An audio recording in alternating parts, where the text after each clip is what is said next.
The Unteachables by Gordon Corman, Chapter 3, Parker Elias. I love the sound the pickup truck makes when the motor roars to life. It's even cooler now with that little muffler problem, but that'll only last until Mom and Dad save up the money to get it fixed. Even without the extra noise, though, it's still awesome. I look down at the start button. Negan Rats Pots. That's what I saw the first time anyway. Now I know that it really says engine start stop. That's what reading is for me. I see all the letters, but they're kind of a mishmash. Like my class at school, which is SCS 8, although it looks like SS 8 C or S 8 SC or even C S 8 S. It messes me up at first a little until I figure out where I have to go, and then it doesn't matter what order the letters and numbers are in. The pickup jounces over the packed dirt of the driveway before bumping onto the paved road where our property ends. Our farm is right outside town, so I haven't got very far when a police car pulls up beside me. The cop gives me a thorough once-over with his eyes. I'm used to it. I'm kind of small for my age, so I look like a 12-year-old out for a joyride. I thought that new girl's eyes would pop out of her head when I jumped down from the pickup on the first day of school. Or maybe that's the expression she gives everybody who knocks her book bag halfway to the moon. Let's set the record straight. I'm 14. They don't let you drive any younger than that, no matter what your special situation is. It's okay, though. The police around here all know me. The cop rolls down his window and peers into the flatbed of the pickup, taking note of several bushel baskets of fresh tomatoes. "You're taking those over to the farmer's market, right, Parker?" he calls. "Right, officer. And straight to school after that?" I shake my head. "First I have to pick up Grams." The cop frowns. "Grams?" "My grandmother," I explain. "I have to take her to the senior center, then school." That's why I have a driver's license in 8th grade. It's a provisional license, although to me it usually looks more like rival Snoopy Iceland's. I'm allowed to drive the pickup so long as it's for farm business or for Grams, who's pretty old and sometimes kind of confused, no offense. My folks both work crazy hours on the farm, so I'm the only one who's free to pick her up at her apartment and take her to the center where she hangs out all day. Then I drive to school, and after school, I pick her up and take her back to our house for dinner.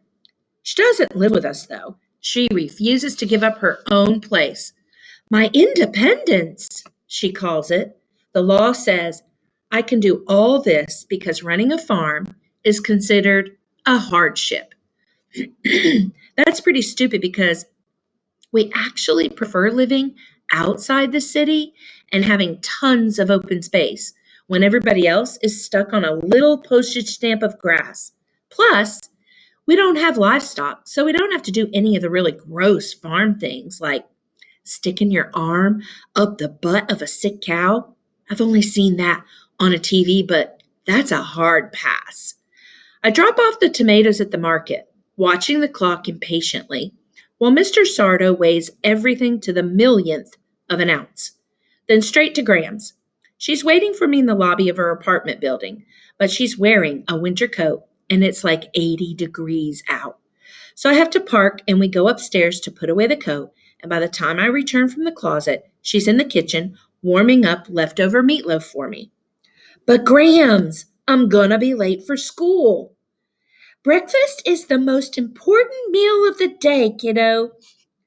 I used to like it when she called me kiddo, but now I'm pretty sure it's because she can't remember my name. It bums me out. To be fair, she called me kiddo before she forgot my name, too. The difference is, now it's the only thing she calls me. "I already had breakfast," I tell her. "You want mashed potatoes with that?" she asks. "It won't take long." "No, thanks. This is fine." Obviously, I eat the meatloaf. It's actually pretty good. Grams can still cook, even though she's forgotten most other things. She's been knitting me a sweater for the past 3 years that she can't seem to finish. I've gotten a lot bigger in that time, but it's okay because so has the sweater. It's draped over the back of the couch, a mass of dropped stitches, hanging strands, and random colors. It looks like a giant psychedelic wool amoeba. I gulp down the food as fast as I can, but it still throws off the schedule. By the time I drop Grams at the senior center, I can already hear the bell ringing at school. With my grandmother, there's always something to slow you down. If it isn't meatloaf, then she's buttoned her blouse wrong, or she's wearing slippers instead of shoes, or she's waiting for Grandpa to come home, even though he died a long time ago. I'm used to being late. Grams is worth it. But it's my fourth time already, and it's only the first week of school. I barrel around the streets, busting the speed limit by a lot and blowing at least one stop sign. I screech into the school parking lot, leaving a small mark on the side of Mr. Sarkassian's BMW. Not good. Carefully, I back out and find another spot, this one on the appropriate side of the lot. I pull my trusty can of scratch guard out of the glove compartment and rub the evidence off my front bumper. Then I work on the beamer a little. Not perfect, but it should keep Mr. S from noticing the damage long enough for him to have absolutely no idea where it might have come from. This is usually the part where my day starts to go downhill. I love getting to school, the driving and all that, but once I'm here, not so much. There's no problem with the building, and the teachers are okay, I guess. It just happens to be a place where I'm bad at everything that's considered important. It's a long walk to room 117. I take it slow because who wants to rush to somewhere you hate? I'm already late though, so I open the door and walk inside. Before I know it, my feet slide out from under me, and wham! I'm flat on my back on the floor. It gets a big laugh and scattered applause from the 6 kids who are already there. The only person who doesn't react is our teacher, Mr. Kermit. He never lifts his face from the New York Times crossword puzzle, except occasionally to take a sip from a humongous coffee cup. And that's not just today. He's like that all the time.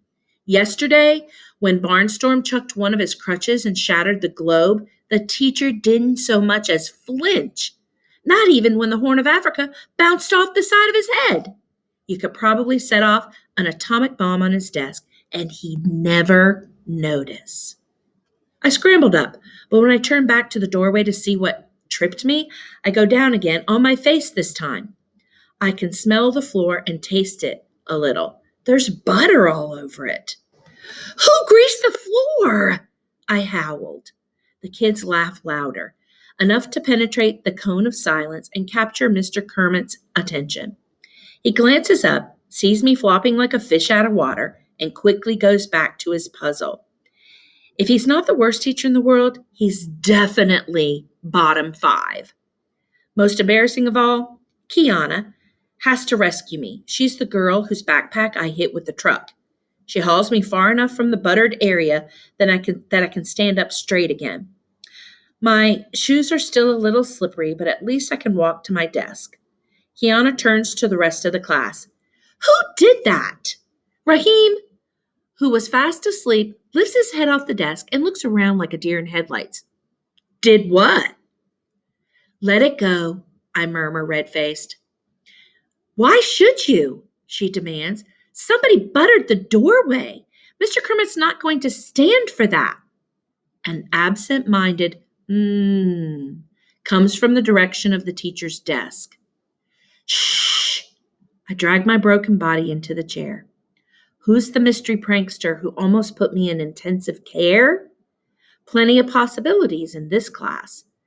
Barnstorm, the injured sports star, he gets away with everything. At least he did until they put him in SCS-8. Aldo, the jerk who flies off the handle every time the wind blows. Elaine, I sneak a look over my shoulder at the scariest girl in the 8th grade. Oh, please don't let it be her. Elaine rhymes with pain. I'll probably never find out who buttered the floor. If it was Elaine, I don't want to. When I glance up, Mr. Kermit is standing in front of me. At first, I'm flattered that he's come over to make sure I don't have a concussion. But no. He places a worksheet on my desk and wordlessly returns to his crossword puzzle. That's what we do in the special, self-contained 8th grade class. At the beginning of each period, Mr. Kermit hands us each a worksheet. No one does them. At least that's how it was at the beginning. There were a lot of paper airplanes sailing around the room for the first few days. I figured Mr. Kermit would get mad, but he never made a peep about them, so the airplane stopped. What was the point of making them if he couldn't get a rise out of the teacher? Eventually, it got so boring that the only possible thing to do was the worksheet. It's kind of hard for me, though, because the letters get all jumbled up. Even if it's math, they never just ask what's 5 plus 3. They have to make it into a story about 5 brown rabbits and 3 white rabbits having a rabbit cotillion. That's where I get lost. Cotillion looks like licit loon to me.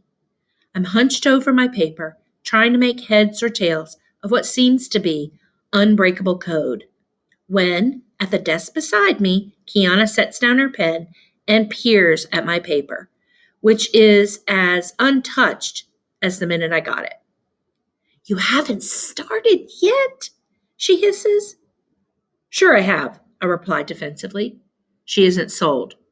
"What question are you on?" "1," I shoot back. "I'm taking it slow, okay?"